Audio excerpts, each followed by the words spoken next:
Hey, everyone, Willie here. We have just witnessed a seismic event in international relations, a moment where the foundational bedrock of the North American alliance was struck with such force that the cracks are now visible to the entire world. This week, Canadian Prime Minister Mark Carney stood before the global elite at the World Economic Forum in Davos, Switzerland, and with a calm, deliberate, and utterly devastating clarity, he declared Canada's economic independence from the United States. He did not use the language of rebellion or shout declarations of war. His tool was not a raised fist, but a cold, historical truth, wielded with the precision of a surgeon. He quoted the ancient Greek historian Thucydides, who wrote of the brutal law of power politics: the strong do what they can, and the weak suffer what they must. Then, Carney applied that 5,000-year-old axiom to the present day, stating that the world was experiencing not a gentle transition, but a violent rupture. The post-World War II order, built on American leadership and a web of rules, was finished. In its place was a raw contest where economic might was weaponized against allies and adversaries alike. The speech was a diagnosis of a terminal condition, and the patient was the old way of doing things. The reaction in the hall was a stunned silence, followed by a rising, thunderous standing ovation. A Canadian leader had not received such a response in living memory, because Canadian leaders are schooled in diplomacy, in compromise, in the careful maintenance of the special relationship. They are not schooled in public, global divorces. But the most significant reaction did not come from the applauding billionaires and politicians in Switzerland. It came, less than 24 hours later, from former President Donald Trump at a rival event. His response was not a rebuttal of policy, but an assertion of primal dominance. "Canada lives because of the United States," he told reporters, a sneer implied in the text. "Remember that, Mark, before you make your statements." The language was deliberately chosen, stripping away 7 decades of alliance rhetoric to reveal a stark, hierarchical truth as Trump sees it. Canada is not a partner. It is a dependent, a client state whose very existence is a charitable grant from its powerful southern neighbor. Carney's riposte was immediate and historically significant. Canada doesn't live because of the United States. Canada thrives because we are Canadian. In that 3-sentence exchange, the polite fiction that has governed continental relations for generations was incinerated. This was no longer a trade dispute. It was a fundamental challenge to the power dynamic itself, a declaration that the era of Canadian subservience was over. But this explosive rhetorical clash is merely the fireworks illuminating a far more consequential and quiet operation already underway. While the world watches the spectacle of 2 leaders trading barbs, Mark Carney is executing a meticulous, high-stakes strategy to permanently rewire Canada's economic destiny, and, in the process, provide a blueprint for every mid-sized nation feeling crushed between the ambitions of superpowers. The centerpiece of this strategy is a looming trip to New Delhi, India, scheduled for the first week of March, where Carney is poised to sign a monumental 10-year, $2.8 billion agreement to supply Canadian uranium to India's growing civilian nuclear energy program. This deal, however, is merely the most glittering jewel in a chest of agreements covering critical minerals, artificial intelligence, quantum computing, education, and energy cooperation. Furthermore, it is the prelude to launching formal negotiations on a comprehensive economic partnership agreement, a full-scale trade deal with the audacious goal of doubling bilateral trade to $50 billion by the year 2030. This is not a simple business trip.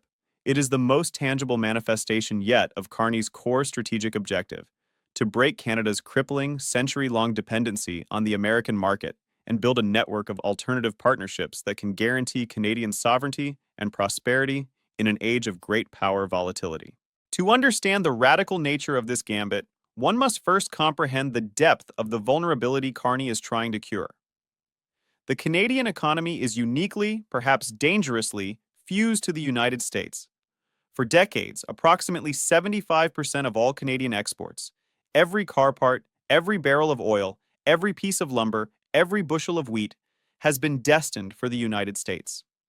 The supply chains are so integrated that a finished automobile may cross the international border a dozen times during its assembly. This integration created immense wealth and a high standard of living, but it also created an existential strategic weakness. It made the entire Canadian economy a hostage to American political whims. The return of Donald Trump to the political forefront made this abstract weakness a clear and present danger. Trump's political brand is built on transactional aggression, and he has long viewed trade deficits as a sign of national humiliation. He has repeatedly threatened Canada with an escalating series of tariffs: 25% on steel and aluminum, 10% across the board on all goods, and vague promises of even more severe measures. For a country as singularly dependent as Canada, these are not mere policy proposals. They are threats of economic obliteration. A 10% across the board tariff would trigger a deep recession. A 25% tariff would cause industrial collapse. The 100% tariff Trump threatened this week in response to Carney's overtures to China is an almost unimaginable act of economic war, designed not to correct a trade imbalance but to punish and subjugate. It would, quite literally, double the price of every Canadian product entering the United States overnight, making them uncompetitive and shutting down entire sectors of the economy. Faced with this specter, Carney, the former central banker, made a cold, rational calculation. If your primary business partner has become an unpredictable bully who threatens to burn down the store, you must immediately find new partners and build a new store elsewhere. Diversification is no longer an economic strategy for gradual growth. It is an urgent national security imperative for survival. The India deal, therefore, is not merely a trade agreement, it is the first and most critical pillar of Canada's economic insurance policy. However, the path to this pivotal moment with India is littered with recent and painful diplomatic wreckage, making the upcoming summit all the more remarkable. Just over 2 years ago, under Carney's predecessor Justin Trudeau, Canada-India relations imploded in a spectacular and ugly fashion. Trudeau stood in the House of Commons and presented intelligence alleging that agents of the Indian government were involved in the assassination of a Canadian citizen, Hardeep Singh Nijjar, a Sikh separatist leader, on Canadian soil in British Columbia. The accusation was seismic. India, outraged, denounced the claims as absurd and promptly expelled Canadian diplomats, while Canada did the same. High-level trade talks were frozen in an instant. Cultural and educational exchanges ground to a halt. The relationship was not merely strained, it was functionally severed, a deep freeze of mutual suspicion and hostility. For Mark Carney, inheriting this diplomatic disaster was a formidable initial challenge. His approach has been characteristically methodical and unsentimental. The repair work began quietly, behind the scenes, with the careful reinstatement of ambassadors and the reopening of channels that had been slammed shut. The symbolic breakthrough came at a G20 summit in South Africa in November, where Carney and Indian Prime Minister Narendra Modi shared a handshake that was widely interpreted as a mutual, pragmatic decision to move beyond the crisis. Both leaders are, at their core, realists. Modi is navigating a volatile global landscape where his own country faces intense pressure from a protectionist America, exemplified by Trump's recent imposition of 50% tariffs on key Indian goods. He, too, is desperate to diversify India's economic relationships and secure long-term energy supplies to fuel its staggering growth. Carney is seeking lifelines for a vulnerable economy. Their mutual need, amplified by the disruptive force of American policy, has proven stronger than recent grievance. The Indian High Commissioner to Canada recently articulated this shared mindset, with stunning frankness, stating that the old rules-based order that provided certainty is not functioning, and that the two nations must work together to craft agreements that protect us from the vagaries of the international order. In diplomatic language, vagaries is a direct reference to the unpredictable, coercive actions emanating from Washington. Canada and India are not just trading partners seeking profit, they are fellow passengers seeking shelter from the same storm. This context makes Donald Trump's specific threat of 100% tariffs in response to a Canadian deal with China so critically important. It exposes the nerve Trump is aiming to strike. Earlier in January, the Carney government finalized an agreement with China that reduced Canada's prohibitive tariffs on Chinese electric vehicles in exchange for dramatically improved access for Canadian canola oil and other agricultural products in the Chinese market. To Trump and to his America First ideology, this deal is a cardinal sin. It represents Canada engaging deeply with America's primary strategic rival. More specifically, Trump fears it creates a backdoor or a transshipment scheme. Chinese manufacturers could send goods to Canada, perform minor assembly or processing to meet rules of origin requirements under the United States-Mexico-Canada Agreement, USMCA, and then export them tariff-free into the United States, circumventing the steep penalties he has placed on Chinese goods directly. His threat is designed to preemptively deter any further such cooperation. Carney's response to this thermonuclear economic threat was a masterclass in legal and rhetorical jujitsu. He immediately and publicly affirmed Canada's commitment to its USMCA obligations and stated clearly that Canada will not pursue free trade agreements with non-market economies. This was a carefully crafted sentence. He reaffirmed the existing treaty to which the US is a party. He promised not to pursue a free trade agreement with China, which is a specific, comprehensive legal instrument. The deal already signed with Beijing, however, is a limited, sector-specific tariff reduction agreement, a different creature in international trade law. Carney is threading the narrowest of needles, betting that this technical distinction will provide just enough legal cover to withstand American retaliation, or at the very least, spark a lengthy legal battle within the USMCA dispute settlement system that would buy Canada precious time.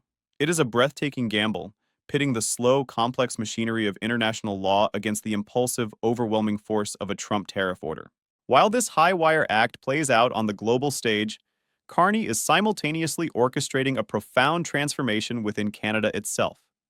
He understands that to wield true sovereignty on the international stage, a nation must be strong, unified, and resilient at home. To this end, his government has launched an aggressive domestic agenda that mirrors the ambition of his foreign policy. He is pushing through significant tax reforms aimed at stimulating business investment outside of traditional U.S.-focused sectors. He is aggressively dismantling long-standing interprovincial trade barriers, a chronic inefficiency that has hampered the development of a truly national Canadian market for over a century. Massive new infrastructure projects are being greenlit, particularly focused on ports, railways, and digital networks that would facilitate trade with Asia and Europe, reorienting the country's physical and logistical compass away from its southward default.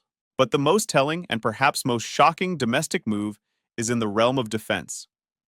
Carney has committed to increasing Canada's military spending to a staggering 5% of its gross domestic product.